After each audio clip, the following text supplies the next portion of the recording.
at first, before I met Magic Johnson, I spent $1 million in one day. So I knew nothing about financial literacy. My agent calls me and said, hey, I got a check for $1 million. So shit, you know me, I already had that black Mercedes lined up. So I said, I'm about to go get the Mercedes with the wheels, the pull-out deck. So it cost $150. So when I get back to the crib, my dad said, where's mine at?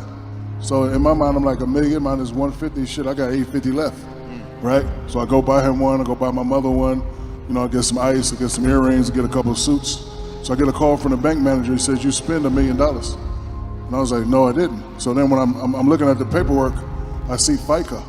Now I get mad, I'm like, hey, I don't know fucking FICA, he took $200,000. No, I don't, so like, I had no idea what FICA and income, sales tax, state tax, I had no idea what that was. So then I said, okay, I don't want to be like the rest of these NBA players. I got to teach myself, because this is something that we don't know. Like, you know, my family work paycheck to paycheck. We never had no money, but I had to get that Benz. I had to get my mom a Benz. Like, I just had to get that first. So after I spent that $1 million in a day, I sort of, you know, educated myself. And it's okay not to know nothing. So if you don't know nothing, you just ask questions. So everybody I saw that was successful, how you do that? How you do that? How you do that? And the first book I bought was The Dummy's Guide to Starting Your Own Business. Everybody should get that book, because they give you all the answers on how to start a business, how to be successful, what to look for. So after that, I became a little more literate, but I still didn't know a lot. Then when I went to LA, Magic was having a function. He got some praise, I got a little bit more praise. I thought I was the man. And he said, it's all right to be famous, but at some point you want to start owning things. I didn't know what that meant. So I went back to the book. I'm looking up sole proprietorship, you know, joint venture, all this stuff, and I'm devising my plan. Another good thing is it's always important to have somebody smarter than you that works for you. Yeah. That's a gem. Yeah, absolutely. If you're the smartest guy in the room, there's a problem. Like, I always go to these tech conferences because I like to hear smart people talk. Like, some people talk too much, and I like the people that talk too much because I'm stealing all their shit. So Jeff Bezos, somebody asked Jeff Bezos, how you get so rich? And he said, I invest in things that change people's lives. Shit. So the first thing I did, I was coming out of the Orlando arena, and this lady was chewing me a new one. You MFers charging these babies $300 for shoes, blah, blah, blah, blah, blah, blah, blah. And I was like, ma'am, I don't make the price, I apologize. And I had some money in my pocket. I was like, here you go, baby, go buy your son Jordans, whatever you want. She smacked the money out of my hand. So at that point, I went home and I thought about it. I was like, you know what? I don't feel right charging the kids that want to be us $100, $200 for shoes. I already had a relationship with Walmart. I had another line. So I met with the CEO of Walmart. I said, look, I want to be the #1 shoe seller of Walmart. So we did a deal. That was in '95, and ever since '95, I've sold over 400 million pairs. Mine's are $29.95, $19.95. But see, the secret is, I know us. It's not that we don't want to wear $20 shoes. We don't want to wear shoes that look like they cost $20. Right. I know how it go. So again, I hired some designers. Shit, if the Adidas got 3 stripes, my shit gonna have 4. I took a chance. What I realized from the previous business that I wasn't gonna outsell Michael Jordan, but people know who I was, right? Because Michael used to kill me in Foot Locker. Like, they wasn't even looking at my shit, which was cool. I understand. That's Mike. I ain't tripping.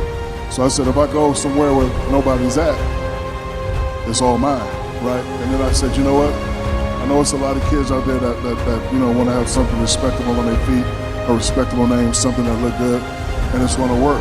And it's the right thing to do.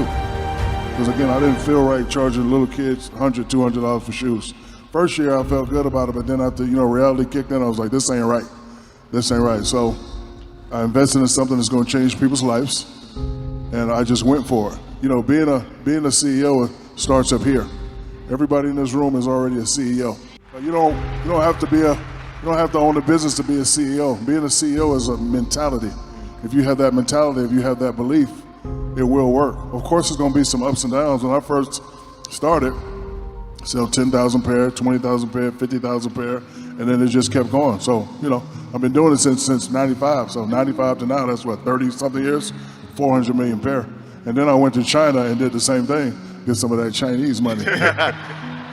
So we had a marketing class. The marketing professor said, show us something that could be sold in the future. So I came with the SHAQ shirts, SHAQ underwear, SHAQ socks, SHAQ shoes. And at that time, big men were not selling. Only guys were selling that was Dr. Magic Johnson, Larry Bird. So the guy gave me an F. He said, this will never work because big guys don't sell. So then I thought about what he said. It made a lot of sense. So as I'm back in my dorm room, I'm sitting. I see this dumbass dog on TV. And I'm just sitting there. This dude got like 20 commercials. Then I go to the store. He got cups and hats. So now I go back and study him. And every commercial he did was funny. So I said, aha, if I ever get the chance to do a commercial, I just got to add a lot of humor to the commercial. So I've always had the ability to create my own commercials, and it's working out, pretty good for me. Do me a favor, if you feel like you're somebody, put your hand up. This is the quote I tell my kids. If a nobody can influence a somebody, then the nobody wins. But the question of the day is, who the fuck is nobody? Think about that. I don't let people tell me what I can and can't do. It won't happen. So he's saying big guys ain't gonna sell. I'm like, okay, all right, whatever. Don't do this, don't do that. Okay, whatever. Like, it don't matter what they say. You gotta, whatever you believe, you go for it. And you gotta understand, before you succeed, you must first learn to fail. Like, if you fail 1 or 2 times and you stop pursuing your dream, you ain't ready anyway. My father was a drill sergeant. So when every time somebody did something crazy, I got a whooping.